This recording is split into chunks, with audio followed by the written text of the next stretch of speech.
All right, welcome to Critical Weight Theory. I've got a bit of a quick episode here and a silly topic, sort of. And I've had this on the back burner for a little while. So, a Quora question asks, why did the Beatles play their guitars chin high? So, the Beatles, particularly in their early years, play their guitars relatively high on their bodies, often described as chin high, though that's, of course, actually a significant exaggeration. If you actually look at the photos, they're not literally having the guitars pressing up to their chin. That would be a little bit cartoonishly ridiculous. But I understand what they mean. It's like a little bit higher on their bodies. And I think some players, if you ask them, they might try to tell you why. They'll insist that playing neck high gives more comfort and control. They will swear up and down that playing guitars higher on the body allows for greater control and ease of movement, especially when playing complex chords and some fast passages. And they will say that the position is particularly beneficial for precision and finger movement along the fretboard, all that kind of stuff. So I personally don't play the guitar that way. In fact, I don't even like having a strap on the guitar because I don't like the tightness, you know. But some bands, especially back in the heydays of the Beatles, they were more likely to exemplify that approach. And I guess there's a genre called skiffle, and early rock musicians, they would often have that way of brandishing the guitar or the bass guitar. So the Beatles were initially influenced by skiffle music, which was a genre popular in the UK during the 1950s, and it often had guitars played in a similar high position. And additionally, many early rock and roll musicians whom the Beatles admired play their instruments this way. So it might have been trying to fit in and emulate them, you know, and it was also part of the aesthetic that could have been considered a practical reasons or reason.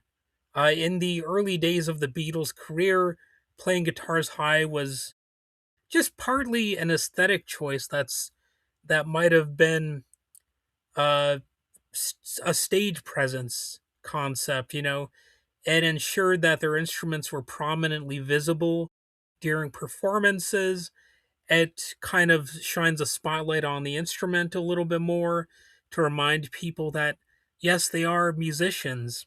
And you got to keep in mind, this was before the era of the concept where a pop musician was just known as a singer.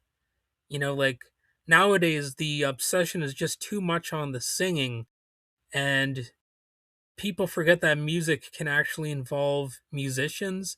So remember, back in the 50s and the 60s, the guitar was actually a bit of a star.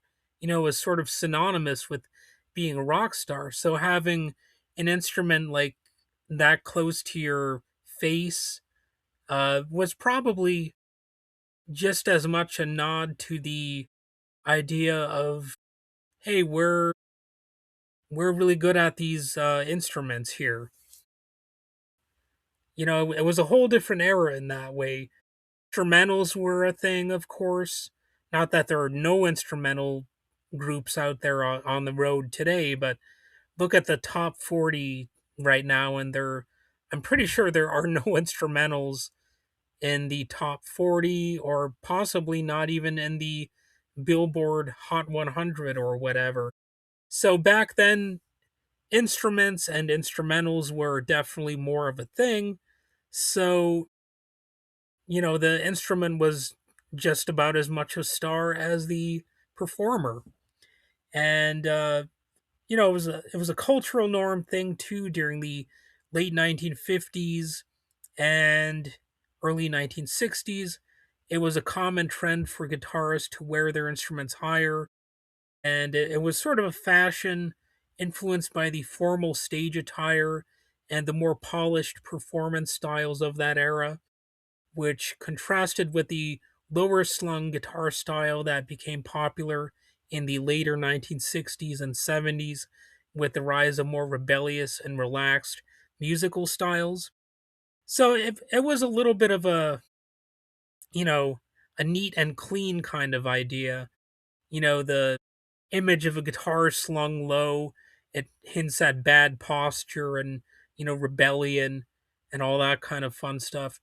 Although you will find that performers like Chuck Berry actually did kind of sling their guitar instruments, their guitars.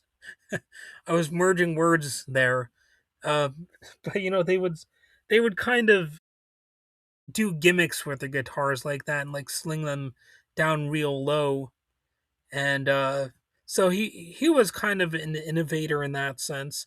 And there were other like bluesmen who probably did that as well. And as the Beatles evolved musically and culturally, their style of playing and how they wore their instruments also adapted. So you can probably find them loosening up their guitars. And in fact, I couldn't find any images of the Beatles where they were sort of almost cartoonishly high to the point where they were so close to their chin. I couldn't find an image like that. Although you can definitely find a lot of images of performers from the 1950s and the 1960s with guitars, you know, pretty high up on their bodies. The chin high guitar position is sort of an iconic aspect of their early performances. And, there are many different reasons for doing that. But I think the main one was, like I said, it made the instrument a star. And of course, the guitars back then tended to be bigger anyway. I suppose I should have mentioned that first. So it might have just made more sense to have them a little bit higher on the body. So, like, the guitar's not hitting the knee and stuff like that. It might have been a little bit more appropriate to have them higher up. And, so you could move around on the stage and all that kind of stuff. Because if you look at well, just some guitars in general, some of them are pretty large. So it makes sense to have them, a little bit higher like that.